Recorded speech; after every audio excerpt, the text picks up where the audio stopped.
बाबा गा मोर अंगना गड़ा लेते होगा। तोर जोड़ा जत खामल बाबा गा मोर अंगना गड़ा लेते होगा। घीम कपूर के बाबा तोरे आरती सजा लेते हो, तोरे आरती सजा लेते हो। तोर जोड़ा जत खामल बाबा गा मोर अंगना गड़ा लेते होगा। तोर जोड़ जत खामल साहेब जी मोर अंगना गड़ा लेते होगा।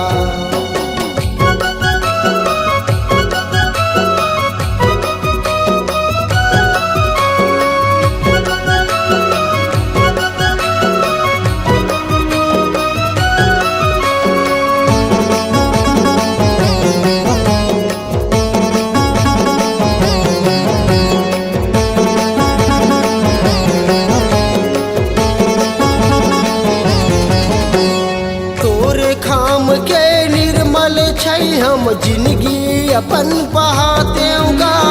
तोर चरण के गुरु बाबा सेवक मैं बन जाते होगा।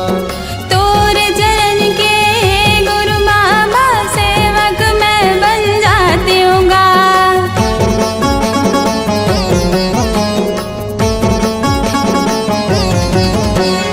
तोर खाम के निर्मल छै हम जिंदगी अपन बहाते होगा।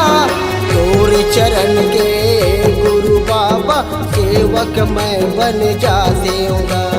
तोर चरण के गुरु बाबा सेवक मैं बन जाती होगा। कंठी जनेवल बाबा मैं तन माय अपन लगा लेते, मैं तन माय अपन लगा लेते। तोर जोड़ा जत खामल बाबा गा मोर अंगना गड़ा लेते होगा। तोर जोड़ जत खामल बाबा गा मोर अंगना गड़ा लेते होगा।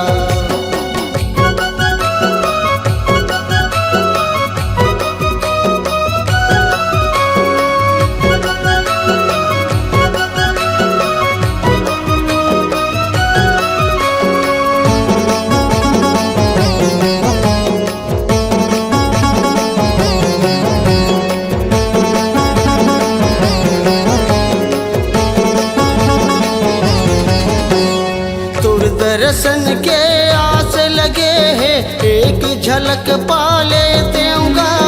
जिंदगी राहत ले गुरु बाबा तोर चौका पंथी लगाते होगा।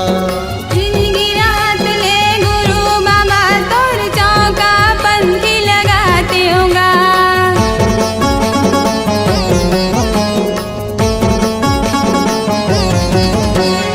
तोर दर्शन के लगे है एक झलक पा लेते होगा। जिंदगी राहत ले गुरु बाबा तो चौका पंथी लगाते होगा। जिंदगी राहत ले गुरु बाबा तोर चौका पंथी लगाते होगा। तोर चंदन खड़ाउला बाबा मैं घर माय अपन बैठा लेते हूँ, मैं घर माय अपन बैठा लेते हूँ। तोर जोड़ा जत खामल बाबा गा मोर अंगना गड़ा लेते होगा। तोर जोड़ जत खामल बाबा गा मोर अंगना गड़ा लेते होगा। घीम कपूर के बाबा तोरे आरती सजा लेते हूँ, तोरे आरती सजा लेते हूँ। तोर जोड़ जत खामल बाबा गा मोर अंगना गड़ा लेते होगा। तोर जोड़ा जत खामल बाबा गा मोर अंगना गड़ा लेते होगा। तोर जोड़ जत खामल बाबा गा मोर अंगना गड़ा लेते होगा।